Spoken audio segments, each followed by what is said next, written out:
knew that it was the will of the Lord for me to go.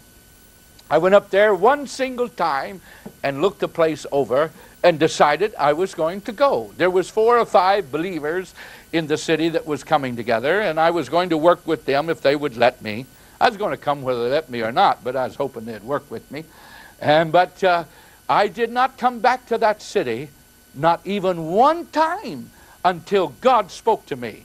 I was visiting Brother Cleveland Beckton, who is our General Secretary.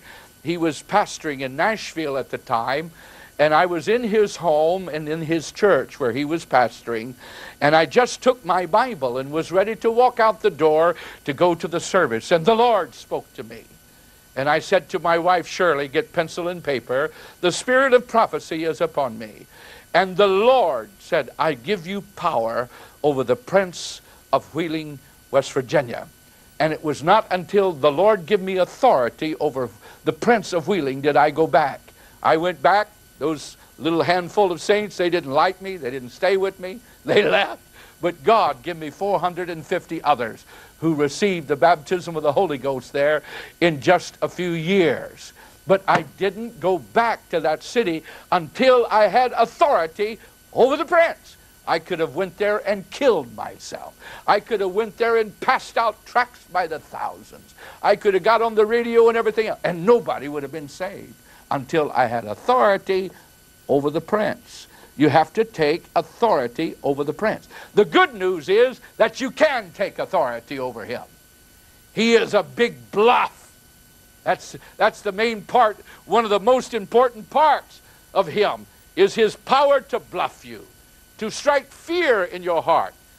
I was invited to come down to Rio de Janeiro, Brazil. I was telling this experience to Brother Tom Barnes, and he wanted me to repeat that experience to him, or to repeat that experience.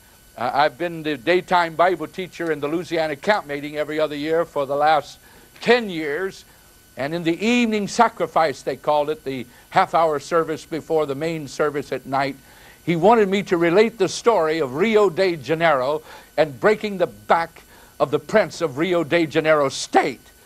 And I said, well, now I'll be willing to tell this to this camp meeting, Brother Barnes, but you must understand that so far this week we've had wonderful weather, and as soon as I tell this story, we're going to have a storm, because that's the way Satan acts. He has temper tantrums, and what he does is bring a storm when he has a temper tantrum. He said, well, tell it anyhow. I've got it all on video. So I got up and I told the whole camp meeting. There must have been 8,000 people there that night. And I told the whole camp meeting, we've been having good weather, but Brother Barnes wants me to relate to you this story, and then he wants me to pray against the prince of the state of Louisiana, because he says we have conquered him, but he is reasserting himself, and we want you to pray against him. And I said, I will do it, but you will have a storm here in a little while if I do it, because he'll try to show off, you know, but he has no power over us. And so I told the story of Rio de Janeiro, and guess what happened? 30 minutes later, the state police came, walked up to the platform and said there is a storm of winds of up to 70 miles an hour headed right straight for this tabernacle. You may not believe what I'm saying, but those people believe it in Louisiana that was in that meeting, and he wanted us to bolt the doors and bolt the windows down because of that storm. What happened? Brother Barnes, Brother Tenney got up and just rebuked the storm and rebuked Satan, and the state police came back and said it's taken a 10-mile circle around the tabernacle and going another way. Oh, the devil. You have to understand him. You have to know him. But you don't have to be afraid of him. You can take control of him. And of course, what happened in Rio de Janeiro, I went down there and that mission was struggling. Oh, these precious missionaries, Brother and Sister Howard, were so precious, and they were just almost to suffocate with the attack of the enemy. And they called for me to come and to help them. I did not know it. I did not know it. But Brother Howard had said to his wife before I came, he said, Billy Cole will help us to break the back of the Prince of Rio de Janeiro. I did not know he had said that. And he didn't tell me he said that until later when we had glorious victory. Well, I arrived and we had one day of rest before the conference was going to start. It was a 3-day seminar and conference for the state of Rio de Janeiro. And so he wanted to take me sightseeing a little bit. And the weather was so beautiful. My. Such beautiful weather. And he said, Brother Cole, we've had the longest drought that we've ever had in Brazil for the last 30 years. We've had the longest drought. There has been no rain or anything, and the ground is so dry. It made it nice for a tourist. So he drove me down to the tourist area. And in the tourist area, right down in the middle of that beautiful, gorgeous tourist city of Rio de Janeiro, there is this humongous mountain called Sugarloaf Mountain. And the reason they call it that is because one portion of it, a very high portion, just projects right up out of the ocean, out of nowhere. There is a flat beach, and then suddenly here is this humongous mountain of stone. And it looks like a loaf of bread. And then there is a pinnacle mountain, and it goes twice as high right at the end of it. Well, they have built a cable car that goes up to the top of the loaf. You get off of the car, and then you get on another cable car and go on up to the top of the pinnacle, and you can see all over for miles and miles over that whole beautiful area of Rio de Janeiro. And he was going to take me up there. We was on this cable car that was designed to carry 77 people. There was only 6 of us on the car. And when we got to the top of the first mountain and was changing cars, it started raining. And it started raining very hard. Well, we decided this is our only day.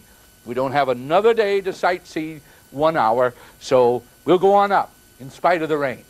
And halfway up to the top of the second mountain, the clouds came down over that mountain all the way to the bottom, down to the water and down to the beach below us. And the wind began to blow, and when we got to the top, the people that were in control demanded an evacuation.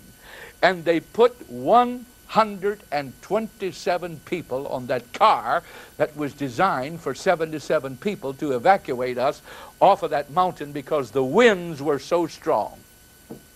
On the way down, the winds were so strong that it was literally swinging that car sideways with 127 people in it. I remember going to the missionaries, Brother DeMerchant and Brother Howard, and both of them believed me. I said, the Prince of Rio de Janeiro has identified me, and he is angry, and he is trying to frighten us with this storm, and he cannot frighten us. He is afraid of us, and that means we have authority to break his back. We will break his back while we're here. By the time we got to the bottom of that cable, there was 2 foot of water in the street. And they had just had the worst drought that they had had in 30 years. And this is one of the devil's demonstrations. You remember when Job was trying to live for God, and a storm came and killed his kids. God didn't cause that storm. The devil caused that storm. That's what he does when he has a temper tantrum. But we don't have to be afraid of him. And on Sunday morning, I taught against the devil for 4 days, hours and hours and hours. And then on Sunday morning, I said, we're going to